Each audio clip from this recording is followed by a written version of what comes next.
In Belfast tonight, Ingrid Christensen, the best distance runner of all time, is our star attraction. There's Linford Christie, unbeaten this year in the 100 metres, looking to continue his awesome form. Hurdler Colin Jackson's been desperately close to a British record, and he's facing a very strong American challenge here.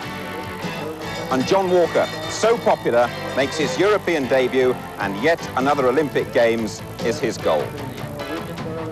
Well, our venue is the Mary Peters Stadium, set in a beautiful natural bowl to the south of Belfast. These Jarrow Bank Games always attract a good crowd, and the weather is absolutely beautiful. Hello, good evening to you. We're guaranteed some excellent entertainment here tonight on ITV through till 8:30 and for the next hour across on Channel 4. Promoter Les Jones has paid out nearly £80,000 to get the best performers here. Looking through the fields, I think we're going to get some pretty fast times as well, especially in the longer distances. A really beautiful evening for athletics, and those longer distant races are going to interest our expert here tonight, and that is Jack Buckner, of course, European 5,000 metres champion. Jack, you've been having a look through the fields. What are you expecting?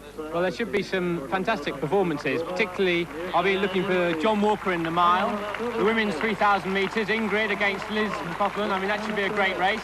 Also, men's 800, men's 1,000. There's a lot of very good competition here, and with the Olympics this year, everyone's looking out and seeing how people are getting on, checking up on your rivals. So it's a fantastic evening for athletics, so I'm looking forward to it. And a lot of people on ITV seeing you, perhaps for the first time, are going to be wondering about Jack Buckner this season. What's been happening?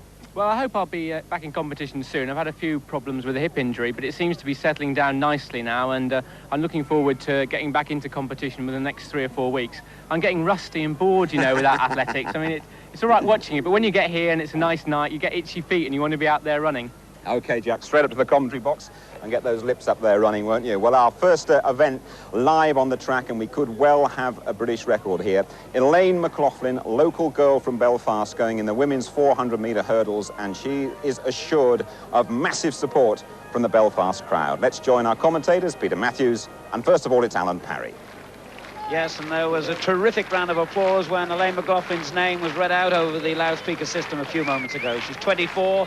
She spent much of her early life in Scotland, but she is Northern Irish and very proud of her roots, and has a very personal reason for wanting to do well tonight, quite apart from this appearance in front of the people of the province that she's so proud of. Her coach, Ralph McMeekin, died last year, and she wants to break the United Kingdom record for his memory. There's the full lineup, but all eyes will be on lane 4, the 24-year-old United Kingdom champion. And incidentally, the United Kingdom record has stood now for 5 years and stands at 56.04, held by Sue Chick. Elaine McLaughlin has already forced herself into the top 3 all-time in Great Britain. So it's Barbara Johnson in 1, Jenny Pearson in 2, Simone Laidlaw in 3, Elaine McLaughlin in lane 4, Greta Tromp of Holland in lane 5, and Anne-Marie Merlot of France in lane 6. The women's 400 metres hurdles.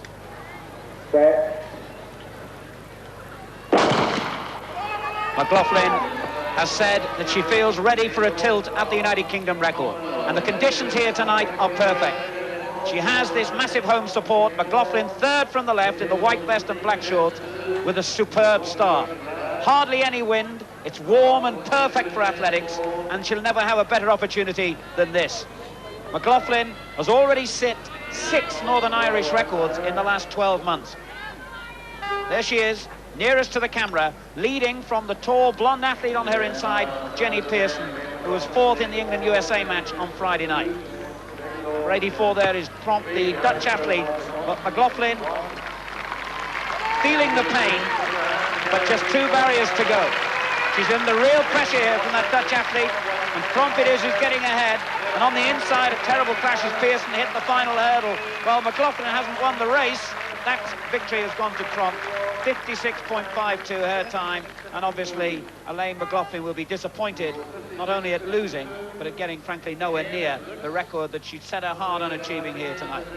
Well, perhaps Jack Buckner, the expectation of so many people here in her native Northern Ireland was simply too much for her. I think she actually went off too fast, because if with about 200 metres to go, she was very, very well up on all the other athletes, and here we see her now, she's tying up a bit, and I think probably she's suffering from the fast early place, but never mind, she's probably learnt something from that that race, and maybe next time she'll get the record by going off a bit slower. But it should be fascinating to see her race Sally Gunnell. Say Sally Gunnell over 400 metres.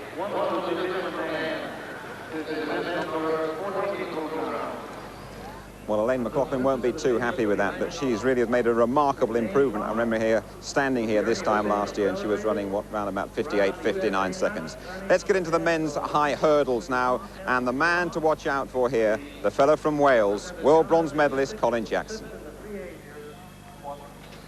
Colin Jackson, the 21-year-old from Cardiff, in great form at the moment in the 110 metres hurdles. Just denied a new United Kingdom record by a wind following wing that was slightly over the legal limit a few days ago in Norway. He lines up in this field. Lane 1, Andrew Tulloch, an England Indoor International.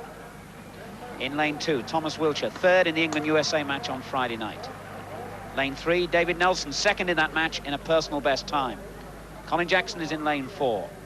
Jack Pierce, fourth in the World Championships, behind Colin Jackson, the bronze medalist, in 5, and Alex Washington in lane 6. Strong American presence then to test Jackson to the limit.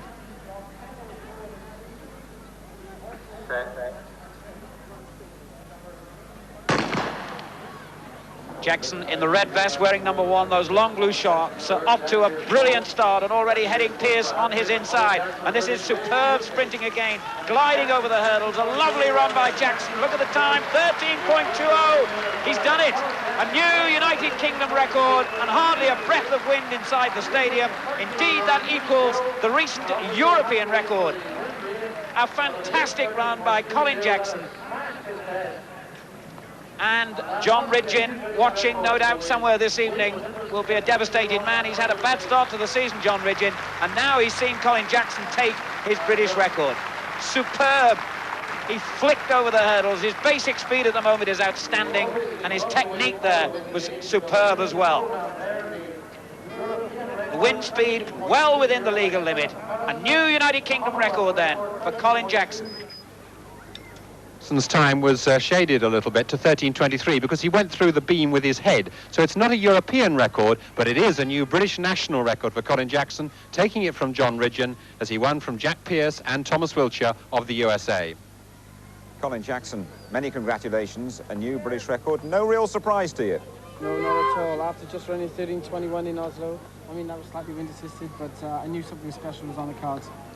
Bronze medalist in the World Championships. You must feel now you're right on the edge. In fact, almost you're into now genuine world class. Yeah, at long last, you know, I've been waiting a long time for it. And with a time of 13.23, it's got me right up with the best of the world. And we saw you down in Portsmouth hitting a few hurdles and still beating the Russians and doing pretty well. How much quicker do you feel you can go? Well, it depends. I mean, if I ever get a perfect race, then who knows? I mean, I got to look for at least a 10th, otherwise my heart wouldn't be in it anymore. Right. And of course you took John Ridgin's record, the old rival. I was watching it very, very carefully, and I was glad I got his outdoor record, and I was pretty glad he didn't get my indoor one, so I was pleased with that. You got us off to a great start here tonight. Many congratulations. Well done. Thanks. Thank you, Jim.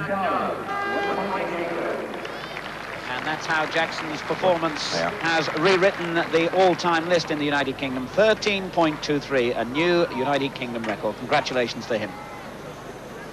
Well, from one man who is a potential medalist and a potential star in the Seoul Olympics, Colin Jackson, to another. Linford Christie, very busy early season. There have been some who've criticised and perhaps doubted the wisdom of his very extensive programme in these early weeks, but Linford himself says he's still not fully fit. He wants as many races as possible. He wants to get sharp. And he certainly was sharp on Friday night in that England versus USA match when he took on at least two of the characters he'll be facing in this race here. Emmett King of the United States, who will run next to him in lane 4. That's King, the 29-year-old, who was very disappointing, 6th on Friday night, as you will see here in the race. Linford Christie in the long red shorts in the centre. Not the best start, but a superb finish. That was England-USA then on Friday night. Now the scene switches from Birmingham to Belfast. Linford Christie saying number 1. And the reason behind that was that Emmett King had been having a little bit of a go at Linford, saying that when the teams met in an indoor international at Cosford in the winter, he felt that when Linford Christie switched from the 60 metres that he should have been running in to the 200 metres, he'd done it to avoid King, and he called him chicken. Well, Linford doesn't like that kind of language from anyone. So let's go along the lanes then. The 32-year-old Ernie Obeng, winner of three A's titles over the years, runs in lane 1. In lane 2 is a guy who's making his first visit to the United States. There he is, 22 years old Dennis Mitchell from America, and he's turned in 2 superb sprint performances in the last week. 10.04, which was actually wind-assisted time, and 10.03, which was legal. He's from Florida State University, and he's very close to the best times in the world this year, status that he holds with fellow American Joe DeLoach. Christie, wearing number 19, running in lane 3. 10.18 his winning time on Friday night, despite that poor start. The European champion, making in fact his first ever visit to Belfast. Here's Emmett King, American champion in their recent championships in 10.04, the best time he's ever achieved, although he's been around a long time. He's 29 now and took the bronze medal in the World Championships back in 1983. Lee McNeil, who was just a metre behind Linford in that race on Friday night in Birmingham. The American, he's 23, won a gold medal in the World Championships relay in Rome a year ago. And another American, Darren Cancel, 4th over 200 metres on Friday night. Linford Christie has been saying that his confidence is very high at the moment, as you'd expect. He's been training with Daley Thompson, and Daley's helped to boost his confidence. He's a competitor. He likes to hate, if you like, those he runs against, and he's certainly got all the motivation in the world for racing well against Emmett King.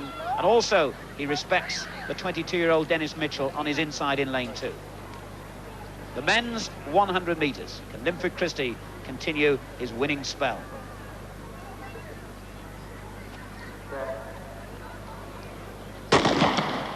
False start made by Lee McNeil.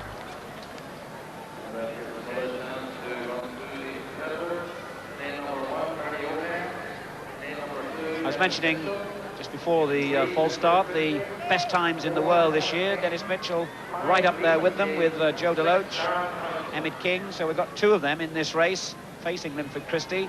Carl Lewis also, of course, has been taking part in long jumps around the world. No Ben Johnson, you'll see, but Ben Johnson's been injured, and no one doubts that he will be right when Seoul in the Olympic Games comes around. Lee McNeil in the almost swimming goggles there in lane 5, responsible for the false start. A reminder of the lineup then. Ernie Obeng in 1 from Great Britain. Dennis Mitchell of the United States in 2. The man that Linford Christie says he has a lot of respect for. He's never raced him before. Linford Christie in lane 3. Emmett King in lane 4. Lee McNeil in lane 5. Darren Council in lane 6.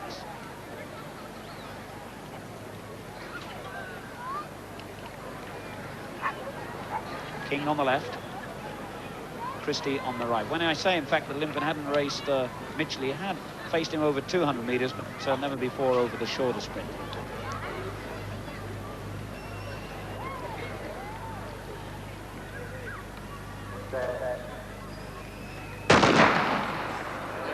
Good start for Linford Christie.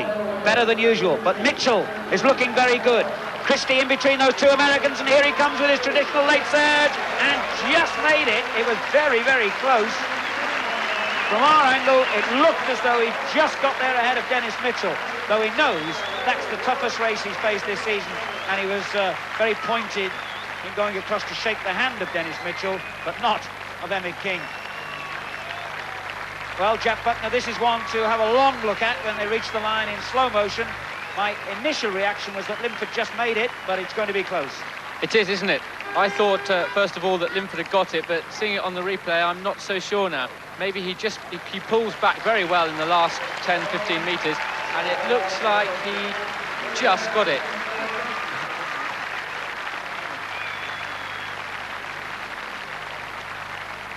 Well, Linford Christie made a good start then.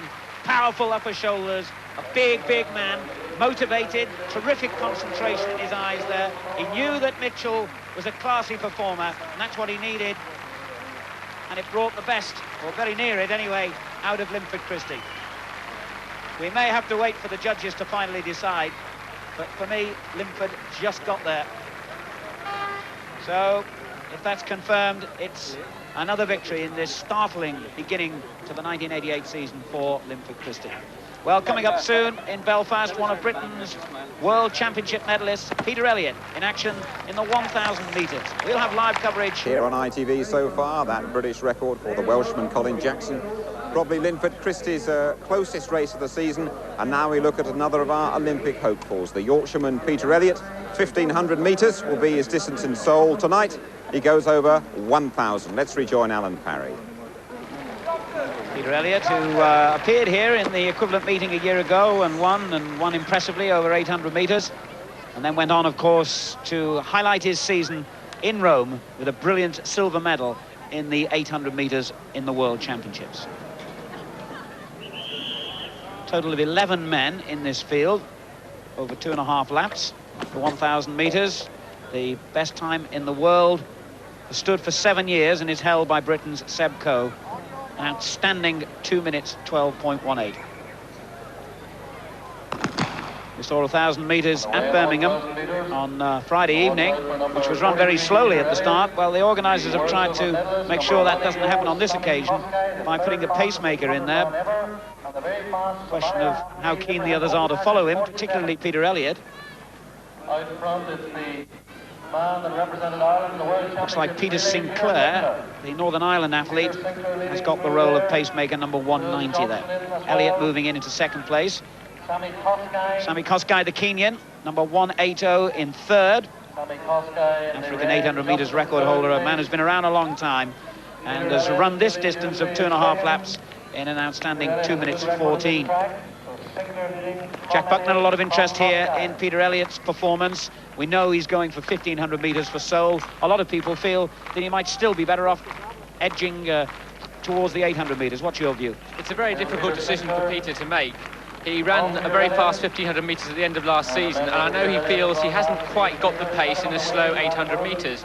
So he's decided to have a crack at 1,500. I think it is a difficult decision, and I think he's the only one who really knows the answer, whether he's going to have the ability to handle longer distance or not.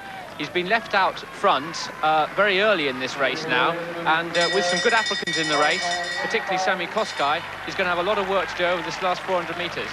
And very quick too, 1:21.75 with the bell. Elliott leads then. Kosgei is second. Number 55, Morris Smith from the United States, is third. Also prominent, 88, Frank Conway of Ireland, a late addition to the field, switched from the 1,500 metres, so he'll have finishing speed. Elliott, never happier than when out in front in this type of situation, but he knows that he's got some nippy finishers behind him as well. Elliott, the Yorkshireman from Rotherham, and all the grit of his home county. It's hurting though, you can see that. And Kosgei senses that and is closing on Elliott. The crowd are inspiring Elliott to keep going, but he's dug in again and found something. Oh yes, Peter Elliott wins it in 2:16.47. The best time in the world this year for this rarely run distance, and the best he has ever run in this event. Kosgei took second place. I think it was Morris Smith of the United States who held on for third. But I was talking about his guts and commitment, and Jack, he showed it there because he needed to really dig deep there, didn't he, with Kosgei closing. He certainly did. Peter's such a brave athlete.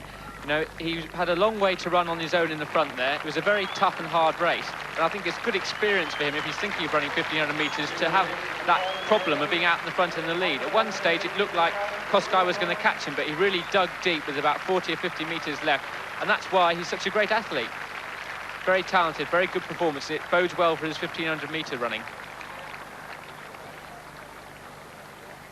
Well, the 1,500 metres is going to be, as I think Seb Coe said a few days ago, it's going to be harder to get into the British team than winning a medal in the Olympic Games, was Seb's own description of it. A man with a vested interest in the three who will be chosen. And Jack, I bet you're you're glad you're out of the way of this particular event at the moment. It's going to be hard enough for you, but very hard in this 1500. Oh, I certainly am. I think I made a wise decision a few years ago when I opted for 5,000 metres rather than 1,500 metres. Because when you see the talent we have in Britain at 1,500 metres, we could supply half a dozen athletes in the Olympic final. So it should be very exciting what happens.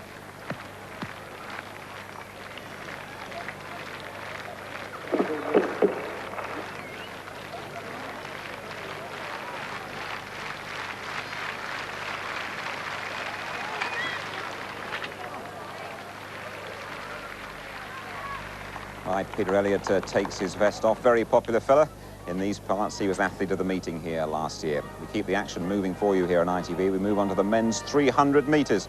Bit of an unusual distance, this one. Long sprint and a bit shorter for the 400-metre boys. This is Miles Murphy, a 21-year-old from Australia who really is turning in some sensational performances this year. He's beaten the national record for 400 metres in Australia, held by Darren Clark. He's the world junior champion. He's just 21. It's our first sighting of him for most of us here, and he's obviously a very exciting talent indeed. And he runs in lane 4 in this men's 300 metres, an unusual distance. Two 400-metre specialists from England on the inside, Paul Harmsworth and Todd Bennett. From the Solent Club, Peter Howard of the United States runs in lane 3, then Murphy of Australia in 4, and then two more Americans, Oliver Bridges in lane 5 and Chris Whitlock in lane 6. Todd Bennett third in the England-USA match on Friday night, former European indoor champion over 400 metres, and he's actually beaten Carl Lewis over this distance, his best ever 32.14.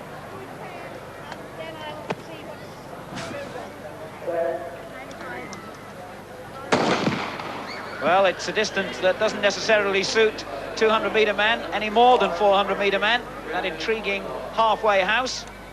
But Miles Murphy there has made a steady rather than spectacular start, third from the left. On the inside, very good start made by Todd Bennett, who's left Paul Harmsworth well behind there. So the English athlete hits the home straight with a marginal lead over the American Peter Howard on his inside, and the other American Whitlock coming here, and Miles Murphy paying the price for such a long time without a race. As Whitlock wins it, Bennett took second place, and Oliver Bridges was in third. And there's confirmation, Chris Whitlock of the USA, the winner, 32.76. And encouraging to see Todd Bennett close to his best again, splitting the Americans. He was second in 32.99. And there's the results of the 100 metres. It was indeed as close as it could possibly be. Two major world talents, Linford Christie and Dennis Mitchell, tied at first equal in 10.17, with Lee McNeil of the USA third in 10.35. The women's 400-metre hurdles, Greta Tromp of Holland, a personal best, 56.52. Elaine McLaughlin in second, 57.15. And Moello of France third, 57.75. And that's it here on ITV. Join us over on Channel 4, unless you're watching in Wales. On ITV on Saturday night, we come to you from Oslo. Should be a tremendous meeting, that one. Goodbye for now. See you on Channel 4 in a moment. Yeah, you're back with us here in Belfast. I'm sure many of you are switching over from ITV for the Gyrobank Games, and we've got another hour of top-class action coming up for you here on Channel 4. Goodness me, we've had some good stuff here so far. Linford Christie's closest race of the season, a dead heat for him. Good performance from Peter Elliott, and of course that British record from Colin Jackson that we saw a bit earlier on ITV in the high hurdles. And now we're looking forward to some more great action on this excellent evening in the women's 3,000 metres. There we are. Angela Tooby, Liz McColgan going for Britain against the brilliant Norwegian Ingrid Christensen and John Walker, making a very popular return here to Belfast. All that to come then here on Channel 4, but our first event on the track, your commentators remember Jack Buckner, the European 5,000 metres champion. He's alongside Peter Matthews and Alan Parry, and our first event on the track is the women's high hurdles, and we're going to be looking very closely at Leslie Ann Skeet and also at Judy Simpson. There's the full lineup in the women's 100-metre hurdles. 5 British athletes and 1 from Belgium, Sylvie Detier in lane 2. So Judy Simpson, the European bronze medalist in the heptathlon, had a most encouraging start to her racing season in Birmingham on Friday. In this event, she was 4th, and today she faces the 2 women. Immediately ahead of her then, Leslie Ann Skeet, who was 2nd, and right on the outside, Lynn Green of Hallamshire was 3rd. So with one full start already done by Simpson, she's got to watch this carefully. Nearest the camera here, Lynn Green, UK champion and the Northern champion. Away very well too. Simpson in 4, but it's Leslie Ann Skeet in the red in lane 3, immediately into her running. Judith Robinson, the local athlete from Northern Ireland, in lane 5, also going well. And 2, Lynn Green coming through. But Détier of Belgium has just come through right at the end. Détier of Belgium came through. Skeet in 2nd place and Lynn Green in 3rd. So Judy Simpson may be a little dissatisfied with that. She wasn't able to challenge these faster athletes at this time of the year. So immediately from the start, very noticeable that Leslie Ann Skeet in the red, already about a metre up on Judy Simpson, who's behind the green-vested Judith Robinson, and also Lynn Green on this side. But look now, has Sylvie Détier very sharply into her running in lane 2 for Belgium, comes through to take the victory from Skeet. Skeet getting very close to her over this last hurdle, and Skeet, in fact, running more encouragingly now. So it's Détier first, just ahead of Skeet, Lynn Green on this side, ahead of Robinson. And there's confirmation of the result. And note also that in 4th place, Judith Robinson set a Northern Ireland record of 13.56, just ahead of Judy Simpson, 13.73. Here's the discus. This is Bergman of Norway. The early lead at 53.40 in the top corner was another Northern Ireland record by Jackie McKernan, which was good news indeed. But that throw getting close to 60, and looks like to be a personal best for Bergman, who came into this competition with a best of 57.58. But in good conditions here tonight in Belfast, wings that discus out. But that was the 2nd throw of the competition. As I say, McKernan had already set a new Northern Ireland record. So Bergman improved further to 58.70. Vanessa Head moved up into 2nd place with 55.02, and Jackie McKernan 3rd, 53.40.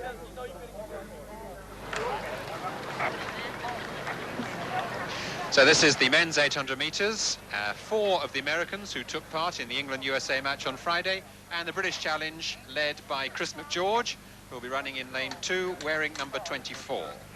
There's Chris McGeorge, who was formerly at Loughborough University, and of course Jack Bruckner used to be there, and I'm sure Jack will be keeping a careful eye on his mate in this particular race. Yes, I will do, Peter. I train regularly with Chris McGeorge, and he's had a number of injury problems over recent years after a tremendous performance as a junior. So he's coming back to form this year, and it'll be interesting to see how he gets on tonight. So that's McGeorge in lane 2, wearing number 24. Spread right across the track. Look also for Gary Marlowe right on the outside, wearing 178 in his first big race of the year. The Americans, of course, with something to prove. Thomas Johnson, wearing number 23, straight off into the lead there. He's the man who got elbowed out by Eakin Billy in the 800 metres at Birmingham, and he's going to make sure that he's well clear of the action. He's chased by number 21, Charlton Hamer of the USA, another promising youngster, also in those blue colours, and Gary Marlowe just tucked in behind them. Chris McGeorge keeping back a fast 200 metres, 25.66. Will Chris be liking this pace, Jack? I think he'll probably be finding it a bit quick, actually. It's a long time since Chris went through 400 metres or even 200 metres that quick in a race, so I don't know how he'll handle a fast pace, and I can't imagine them keeping this up all the way around. It's very quick. So it's still this fast pace being maintained by Johnson and Hamer and 22, Doug Heron, with the Spaniard, Teofilio Benito, in 4th place now, 53.08, so quite a useful first lap. All bunched in together, though, and certainly both McGeorge and Marlowe, the 2 leading British athletes, have got a hope at the moment, but it's the 3 Americans, tracked by the Spaniard, Teofilio Benito, who's done 146.6, a useful man. There's still Thomas Johnson, personal best of 146.21, but now being overtaken. It's Benito of Spain. A little bit of elbowing there, but Johnson is strong enough to go with him. McGeorge at the moment hasn't made much progress. He's just beginning to ease up now, just on the right of the picture. And it's the Spaniard who's struck out for home at just under 200 metres to go there now. With the Americans, the 4 Americans, all behind him. Terence Harrington is number 44, who looks as if he may have the speed. He ran in that 1,000 metres with Sharp and Cram and Morell. And here he comes in. It looks like he's going to take it. Number 44, Terence Harrington. McGeorge, though, finishes very well indeed to come up to contest 2nd place with Teofilio Benito of Spain. And that's the winner, Terence Harrington, the 21-year-old American. And confirmation of Harrington's winning time, 147.31. Chris McGeorge in 2nd, 147.77. And 3rd was Tom Johnson, 147.83. Here's the long jump. Here's the very promising Johnson, the 20-year-old Northern champion. The lead shown in the top left-hand corner at 7.62 by Yusuf Ali from Nigeria, a man who's jumped well over 8 meters. Oh, a very fine jump too from Johnson, and British long jumping really beginning to look up this year, as several of the youngsters have already got over 7.70 and 7.80, and Johnson's personal best 7.78, and he looks as if he's very close again to that. Plenty of spring here, good speed too. He's done quite well in some sprints in recent years. Watch as he comes up now to the takeoff board for the 20-year-old, and Paul Johnson, 7.78 in fact has been confirmed, and that equals his best, and in fact is the best ever done in Northern Ireland. So it's a very fine opening jump in the competition. Well, I say he had opening, he had a no jump in his first round, 7.78 in his second.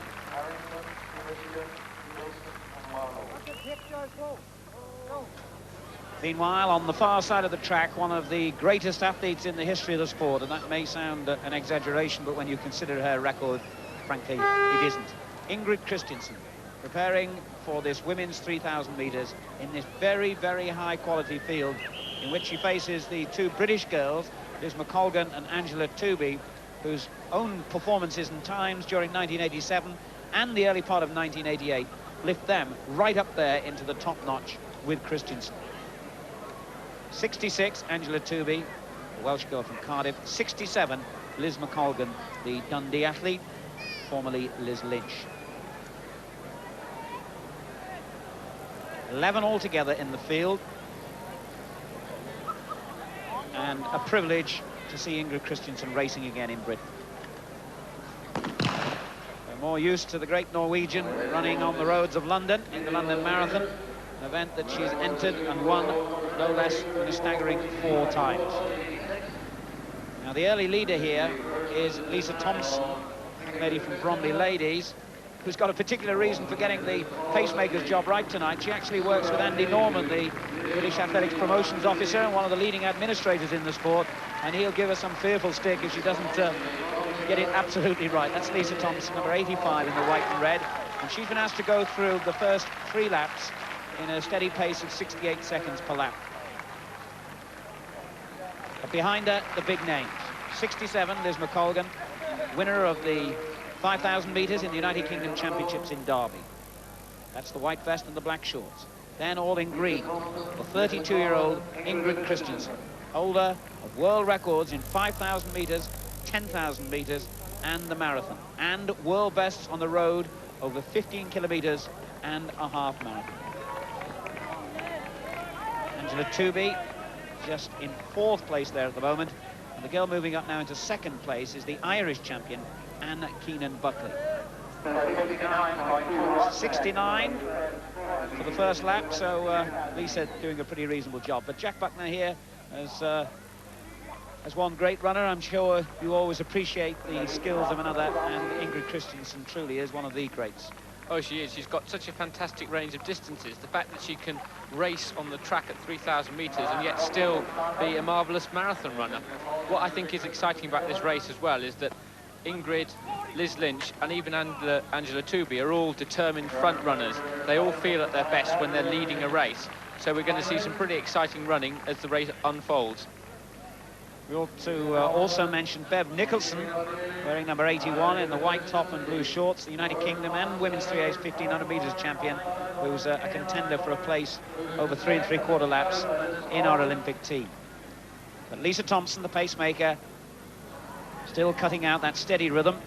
Ingrid Christensen, 11 years at the top of the sport now, world and European champion over 10,000 metres, world cross-country champion earlier this year when she beat our own Angela Tooby, who was also in this race, into the silver medal position. A little bit slower that second lap, I think, but Ingrid Christensen now in her accustomed position in the lead. Yes, Ingrid's already taken it up. She doesn't like to hang around, and it's interesting to see Liz McColgan has followed her very, very closely, and the two of them have already opened up quite a gap on the rest of them.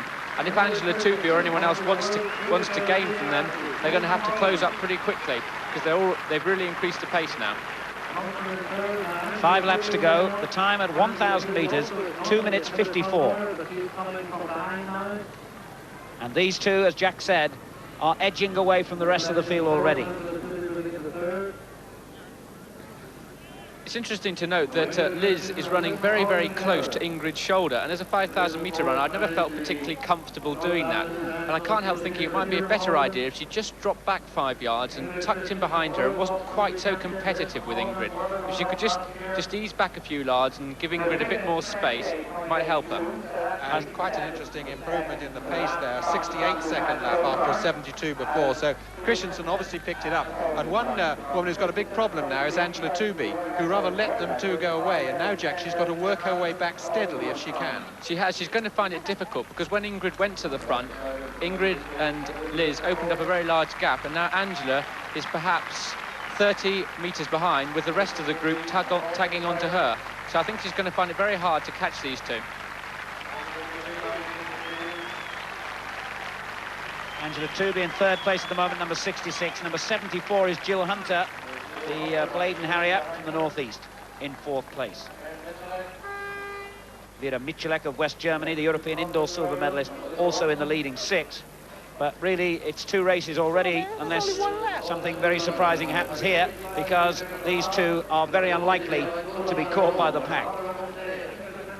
Liz McColgan scored one of her great victories of 1987 over Ingrid Christensen on a warm and sultry evening in Nice.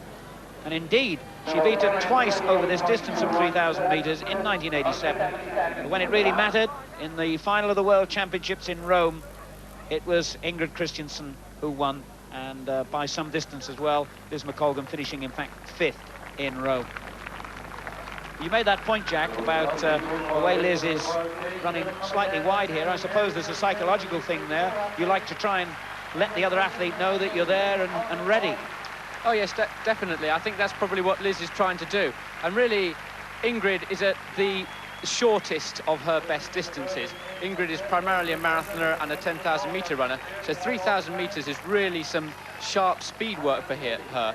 Liz has got a much faster personal best at 1,500 metres, so if it comes down to the last lap, Liz has actually got a faster finish, but it'll be a question of whether Ingrid has managed to sap her strength sufficiently in the opening few laps.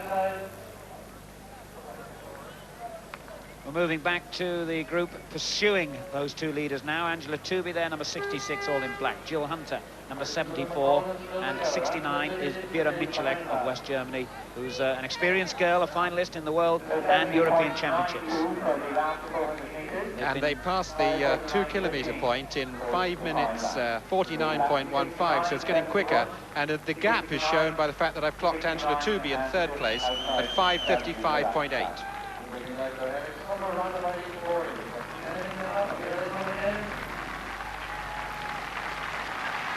Coming up to 2 laps to go then. Christensen on the inside, McColgan nearest to the camera. Liz McColgan has been trying some of the shorter distances in the early weeks of the season. She's run a couple of 1,500 metres and found that she hadn't really had the finishing speed against 1,500 metre specialists, which is hardly surprising. So it'll be interesting that she's matched Christensen stride for stride over the preceding 3 laps here. Which of them has the finish when it matters? It's going to be a great last 600-700 metres in this race, and Liz has gone into the lead now, and she's got just over 600 metres to go, and she's looking very strong and fluent. It'll be interesting to see if Ingrid can hang on now.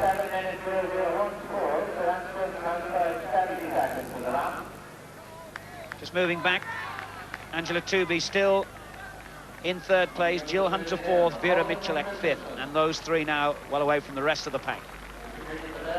But all eyes here on this confrontation coming up to the bell. Liz McColgan, the Scot from Dundee, in the lead.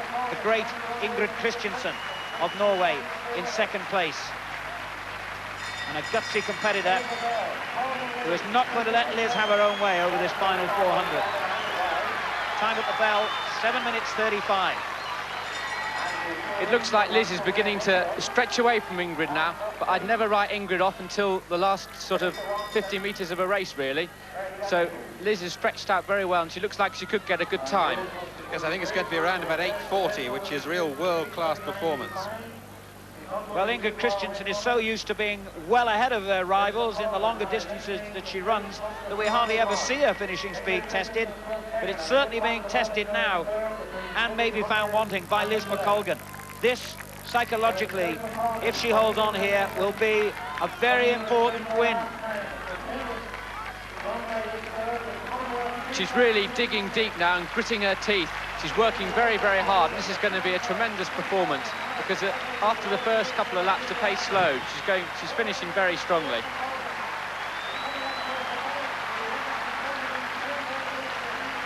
Christensen left her final assault too late. Liz McColgan wins it. Ingrid Christensen in second. And it's not often you say Ingrid Christensen second.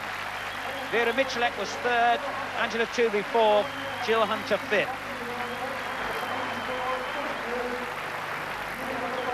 Liz McColgan has just defeated one of the all-time greats. And I'm sure, being a sensible young lady, she'll be the first to say, well, that's great, but what really matters is when we meet on the Olympic track in Seoul. But I tell you, Liz McColgan's early season performances have suggested that she will be right up there with the best. Incidentally, Ingrid Christensen will be back in her native Norway, running in Oslo in one of the great meetings of the year on Saturday night, and you can see that programme on this channel.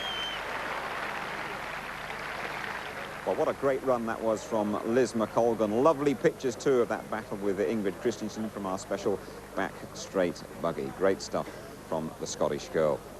We move on now to our Olympic countdown feature when we bring you right up to date on the personalities and events leading to the Olympic Games in Seoul. And tonight we're going to feature John Walker, amazing athlete, 15 years at the top, but still full of running here in Belfast.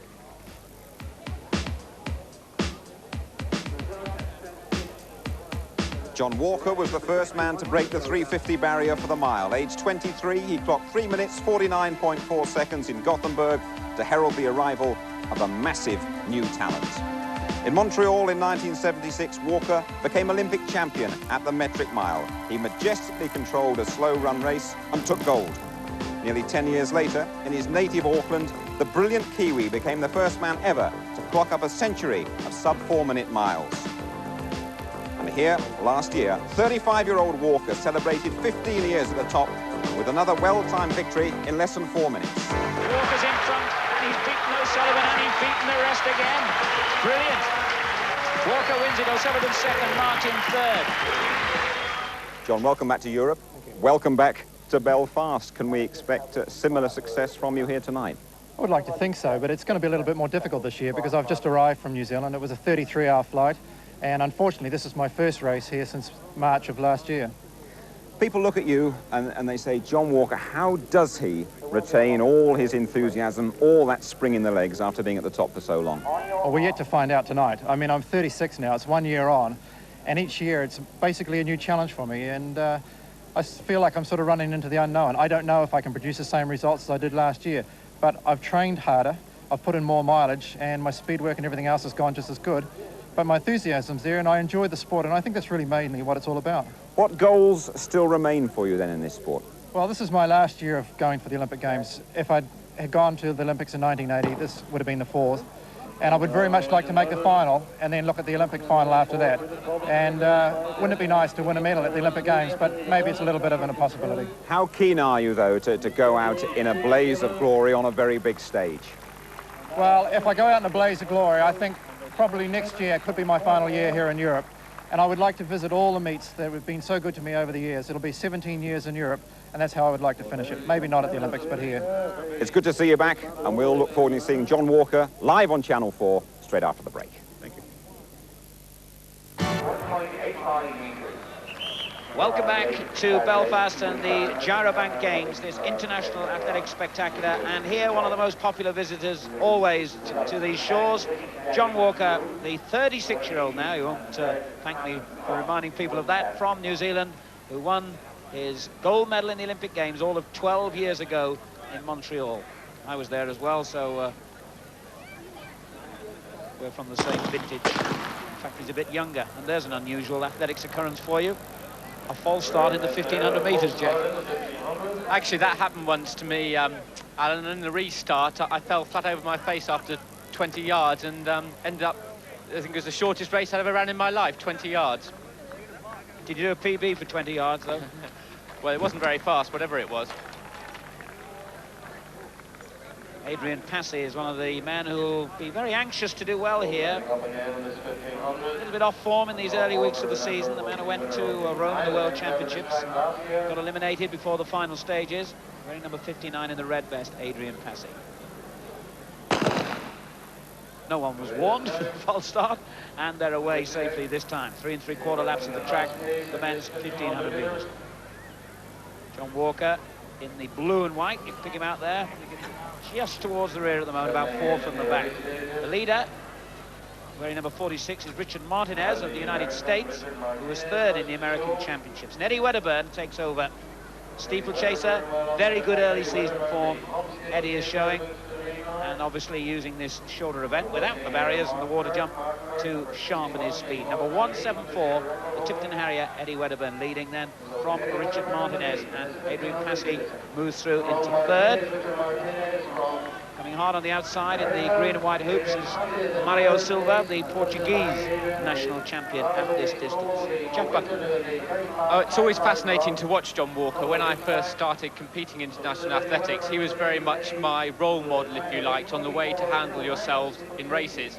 And one of the aspects of John's racing is he always seems to run himself into form by running sensible tactical races and improving throughout the entire season. It's going to be fascinating in 3 or 4 years' time when he becomes a veteran, because he's going to completely rewrite the veteran record books. He's still a world-class athlete at the moment, and he has really proved to be probably the most durable of milers of all time. Eddie Wedderburn still leads. Martinez of the United States in 2nd place. Wearing number 65 is the Norwegian athlete, Lars Ove Strom. And 61 there is the Irishman, Mark Kirk, all in white, the Ballymena athlete, runner-up in the United Kingdom Championships, and the Northern Irish record holder over 800 metres. Passy is still in 5th place. So it's Wedderburn, Martinez. 171 is Gary Taylor of Hounslow in the white vest and blue shorts. And on the inside, they're wearing 65, is Stromo of Norway. Yeah, someone we haven't really spoken much about is Gary Taylor. And Gary is a rival of mine from our teenage days. And he ran very, very fast as a junior and as a youth. And he's had a number of injury problems over the years, but it may look at last as if he's beginning to return to top-class competition. He spent some time in the States, and he really has returned to show some of the promise that he showed as a youth.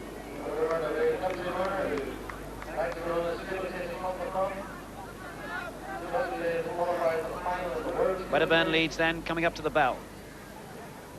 Martinez is 2nd. Kirk has moved through to 3rd. 59, Adrian Passy. John Walker in the middle of the pack has stealthily picked his way towards the front. 400 to go. It's not that fast a pace at the moment, so it should be set up for the kickers, and there are a number of people in there who might fancy themselves in a sprint finish. Mark Kirk, Gary Taylor, Adrian Passy, but above all, John Walker. John Walker, as you were hearing, has tried very hard to get himself in shape, but he's in a bad position here, as Passy really picked his moment to stretch away, and Walker's had to work very hard to get round the pack of athletes in front of him and move through into a challenging position. He's 2nd now, just out of camera shot, as we follow the leader, Adrian Passy, who really, as I was saying, needs a big win badly after his early season disappointments. But Walker surely is going to deny him that victory. Passy will come strong again. But as there's a big collision in 3rd and 4th places, with Stromo the Norwegian involved, Walker is in front and won't be overtaken. Walker wins it. 2nd place Passy. 3rd was the Portuguese Silva. And Mark Kirk, the Irishman, I think, was also involved in that collision at the start of the home straight, which Walker was well out of the way of, and his finishing speed still, for a 36-year-old, not bad, eh? Marvellous. He did a 54.4 last 400 metres from a guy who's just had a 33-hour plane flight in from New Zealand. I think, Jack, that really is remarkable. It is. It's incredible the way John Walker keeps on churning out these world-class performances. And someone who can be satisfied with a much better run as well is Adrian Passy. He didn't perform especially well in an England-USA match, but he's run very well tonight. and that must give him a bit more confidence, I should think, after the weekend. But look at John Walker. He's so powerful off the finishing, into the final home straight. He's a very, very strong athlete, and I would hate to race after I've travelled for 33 hours. And you just caught sight there of poor Mark Kirk falling with the Norwegian. A look of horror on the face of Adrian Passy as Walker passed him there, entering the home straight, because he knew he was beaten. So, John Walker, on his first appearance back in Britain, scores an impressive victory over 1,500 metres. But we'll have more live action from Belfast, including a top-quality men's 3,000 metres right after The sun has gone in, but it's still a beautiful evening here and an excellent evening for running. What a run that one from John Walker. He had a great ovation just now when he came up in front of the crowd. 3:38 for the 1,500 metres after 33 hours in the air. What a remarkable achievement. Well, coming up for you live very shortly is the men's 3,000 metres. But now we're going to cross to the men's long jump. Round 3, in fact it is, the third round of that. And the best of British, facing a couple of overseas competitors who've jumped 27 feet.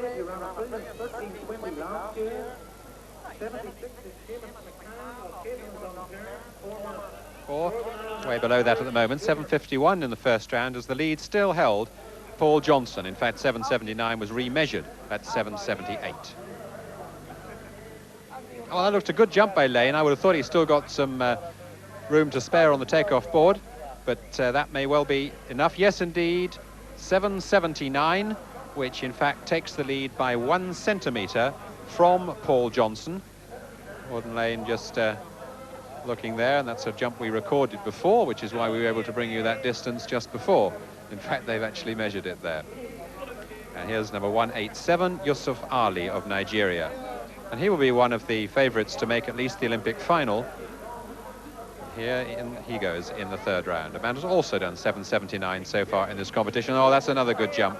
Yusuf Ali, a man who's been consistently over 8 metres, former World Student Games champion, spent quite a lot of time at college in the USA, and with 7:89 he takes the lead in the competition. So both those two talented men, well over 8 metres, have overtaken Britain's Paul Johnson. But certainly it's been quite encouraging that British long jumping is looking up. There's John King, who's interested there. John King, who's best in this competition, 7:65. So he's a little, 7:54 rather, so he's a little bit below his best. And there's the final result. Ali won it at 7:89 from Gordon Lane, who improved another centimetre to 7:80. Then Paul Johnson, 7:78. From Barrington Williams, 7:73. And Mark Forsyth, 7:69. Next on the track, the men's 3,000 metres. In the centre there is Mark Nino, the American athlete, number 73, who did his best ever time for this event on this very track a year ago, 7 minutes 45.37. The Irishman Frank O'Mara, world indoor champion. Big field of 20, and they all look pretty annoyed at the moment. They were psyched up and ready to go, and looking a bit miffed that they're not allowed to, because I think Nino was in the wrong place in the starting lineup. Seemed a little bit pedantic, really, that, but anyway.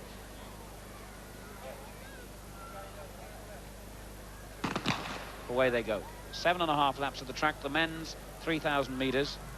A couple of great names in the field here, as well as the ones we've mentioned. Kip Rono, the Kenyan, taking a very, very dramatically wide stance there. There he is, number 89. Looking like a startled rabbit the way he came around that first bend. Got himself caught at the back and said, well, that's no place for me. And he's now up front. Kip Rono, Gary Staines of Great Britain, wears number 75, just buried in the pack there somewhere at the moment. Also in the field. And David Lewis, the newly crowned United Kingdom 10,000 metres champion. And John Richards, another of the British contenders for a 5,000 metres place in the Olympics. We've got a pacemaker as well there. It's Morris Smith of the United States leading from Nino. O'Mara in the multicoloured shorts on the inside in third place, and then Kip Rono just behind him. 79 there in the yellow shorts is Paul Williams, the Canadian record holder. Incidentally, I was mentioning how wonderful John Walker looked on his first reappearance in Europe, and it's a good opportunity to tell you, you can go and see John Walker in action, in the flesh, at the Peugeot meeting on Friday week at Crystal Palace. The first big meeting of the year at Crystal Palace. A host of stars: Seb Coe, Linford Christie, John Regis, John Walker, Colin Jackson amongst them. Plenty of tickets still available. A perfect opportunity to get along and see those stars in action. And the meeting, of course, will also be on ITV. 6 laps to go, though, here in this 3,000 metres. Floyd Manderson in the high jump, in useful form this year, having already cleared 2 meters 20 last weekend to win the Southern Championships. Here he goes at 2 meters 15, which is 3/4 of an inch over 7 feet. Yes, so Floyd Manderson, the first man to clear the height of 2 meters 15. So British high jumping, of course, Dalton Grant set a new British record of 2:29. Jeff Parsons is also up in that sort of territory. And Floyd Manderson proving that he's very much our number 3 jumper at the moment. Needs to find another 4 or 5 centimetres if he's going to challenge the Olympic qualifying, though, from his best of 2:20.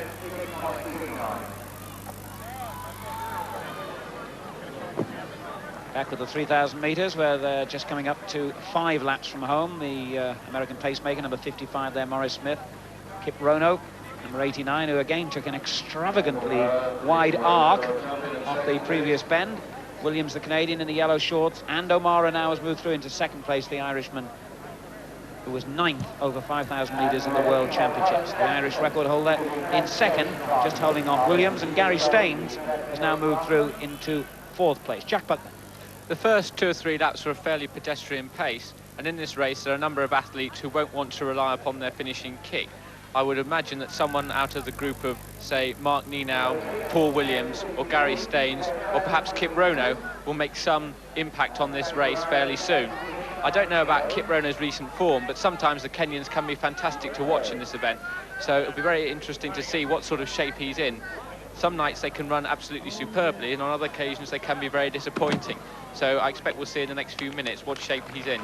Well, he's already in pretty good form this year, because he's run an 8:21 for the 3,000 metre steeplechase when he beat Britain's Mark Rowland. So that augurs that he's probably back in the sort of shape we knew of him a year or 2 back. Yes, 1 or 2 years ago he was likely to be one of the best 5,000 metre runners and 3,000 metre steeplechase athletes in the world, and he's had a couple of injury problems, but the Kenyans this year seem to have managed to get everything right. And one of the major changes in world athletics over the last year or 2 has been the continuing emergence of Kenyan athletes, and at the moment they can seem to do no wrong. So David Lewis there, who's already got the qualifying standard for the 10,000 metres, wearing number 77 on the inside. And here comes Mark Nenow, the renowned American. He was running in Lausanne at 5,000 metres the other night and ran in the mid-1320s, just behind Britain's Tim Hutchings. Of course, Jack will be a rival for you. That's right. Also, there are a number of other rivals for me. There's Gary Staines, who's very much aiming for a 5,000 metre place in Britain's Olympic team. Frank O'Mara, who I've raced many times before, and I haven't seen him race yet this year, but he has got an electric finish, and I thought he would be one of the people who would perform especially well in Rome. So there's 74, number Frank O'Mara, and Mark Nenow just going past there. And incidentally, one guy that we didn't expect to be in the lineup, in fact he was originally down to run the 1,500 metres, and he was obviously switched late, is Simon Muggleston, the European junior champion over 5,000 metres, wearing a hastily made-up number 172, all in blue, just a couple of places behind this leading pack. Nenow, Staines, O'Mara, Williams, and you'll just catch sight of him. David Lewis there as well, number 77. There he is, Simon Muggleston, 172. So it's Nenow, Staines, O'Mara, Williams, Lewis, and Rono. Coming round to 2 laps from home. And Muggleston now through into 6th place. David Lewis already with the Olympic qualifying time for 10,000 metres under his belt. The American Mark Nenow, fastest man on the roads over 10,000 metres, and fresh from a good 5,000 metre performance in Lausanne in the lead. Gary Staines, 3rd in the England-USA match, close to his best ever time, and a contender for a place over 5,000 metres in the Olympics, is in 2nd. On the inside, the Canadian Williams. Nenow certainly seems to pick the pace up over the last couple of laps, and they've been whittled away to about 7 or 8 contenders, and I think the winner should come from amongst this group. Rono still looks very relaxed, but there are a number of talented British athletes in there who could still be in with a chance at the finish. It's going to be an absorbing finish to this race, certainly. O'Mara moving up on the outside, making sure he's in a good position. And Williams still very fresh. Just missed out on a medal, Paul Williams, in the yellow shorts in the Commonwealth Games over 5,000 metres, where he finished fourth. Muggleston moving hard on the outside as well now. Young man now at Oxford University. Frank O'Mara is the fastest 1,500-metre runner in this leading group. So really, if he's still there with 200 metres to go, he should be a good bet at the finish. Having said that, Gary Staines is really pushing the pace on very well, and it's an excellent run by Simon Muggleston in third, ahead of some other very good British athletes.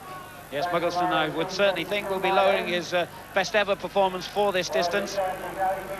But with just over 200 to go, it's O'Mara who throws down the challenge to Gary Staines. It's a good race, this, and Muggleston has got himself into third place ahead of some very good people.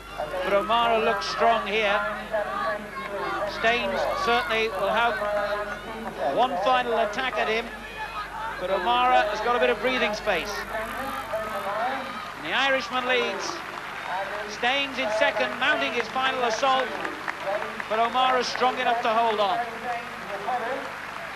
O'Mara wins, Staines second, Muggleston third, David Lewis is fourth, Mark Eno fifth, then Rono in sixth place. And Simon Muggleston, incidentally, has slashed his personal best by around 11 seconds there in finishing in the first three. Behind the winner, Frank O'Mara, who, as you predicted, Jack, had the sting when it mattered. Yes, he did, and there was a good run also by Gary Staines. I should think he should be very pleased with that. He must have shattered his personal best as well, and he's proving he's taken on from where he left off last season when he ran 13:20 for 5,000 metres, and he certainly looks as if he's going to have a good 5,000 metres in this summer. So I reckon Staines would have taken about 8 seconds off his personal best, previously 7:54, so he should be very happy by that, although O'Mara, as it turned out, had the legs for him, Jack. He did. Frank O'Mara is very, very quick, and I thought at one stage he might have gone a little bit too early, but he managed to have enough strength to hang on, and Frank is very, very good over 3,000 metres, and he seems to find it one of his better distances. I think he finds 5,000 a bit harder work, though. Popular victory, that one, for the Irishman, the world indoor champion, Frank O'Mara. Well, in case you missed it a bit earlier on ITV, now's your chance to enjoy the performance of the meeting at these Gyrobank Games. It came in the men's high hurdles. The man to keep your eyes on, the 21-year-old from Cardiff, Colin Jackson. Colin Jackson, the 21-year-old from Cardiff, in great form at the moment in the 110 metres hurdles. Just denied a new United Kingdom record by a following wing that was slightly over the legal limit a few days ago in Norway. He lines up in this field. Lane 1, Andrew Tulloch, an England Indoor International. In lane 2, Thomas Wiltshire, third in the England-USA match on Friday night. Lane 3, David Nelson, second in that match in a personal best time. Colin Jackson is in lane 4. Jack Pearce, fourth in the World Championships, behind Colin Jackson, the bronze medalist, in 5, and Alex Washington in lane 6. Strong American presence then to test Jackson to the limit.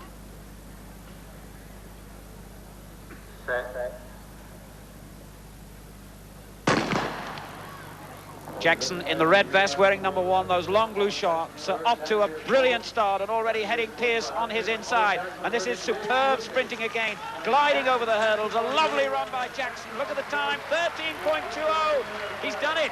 A new United Kingdom record and hardly a breath of wind inside the stadium. Indeed, that equals the recent European record. A fantastic run by Colin Jackson. And John Ridgin, watching no doubt somewhere this evening, will be a devastated man. He's had a bad start to the season, John Ridgin, and now he's seen Colin Jackson take his British record. Superb. He flicked over the hurdles. His basic speed at the moment is outstanding, and his technique there was superb as well. The wind speed well within the legal limit. A new United Kingdom record then for Colin Jackson. Yes, the wind speed 0.6. Jackson's confirmed time 13.23, well clear of Jack Pearce 13.59 and Tom Wiltshire 13.74. And the fastest time in the world this year at 3,000 metres by Liz McColgan, 8 minutes 42.5, from Ingrid Christensen 8:43.59, and Vera Michalek beating Angela Tooby into third place. terrific run by Liz McColgan. That will make her husband Peter feel a bit better, a bit under the weather at the moment, the steeplechaser from Northern Ireland. We move now to the men's 200 metres, and John Regis, bronze medalist in the World Championships, looking to get a bad run on Friday out of his system. The World Championship bronze medalist John Regis runs in lane 4 in this men's 200 metres, and runs certainly with a bit of a point to prove. He was disappointed at his performance in the England-USA match on Friday night when he lost to Linford Christie. But John always starts his season a little later than many sprinters and always manages to get it right at the most important moment. This is the lineup he faces: the Irishman Simon Bird in 1, Donovan Reid, second in the United Kingdom Championships this year and an Olympic athlete for Great Britain in 1984 in 2. Then Eugene McNeil of the United States.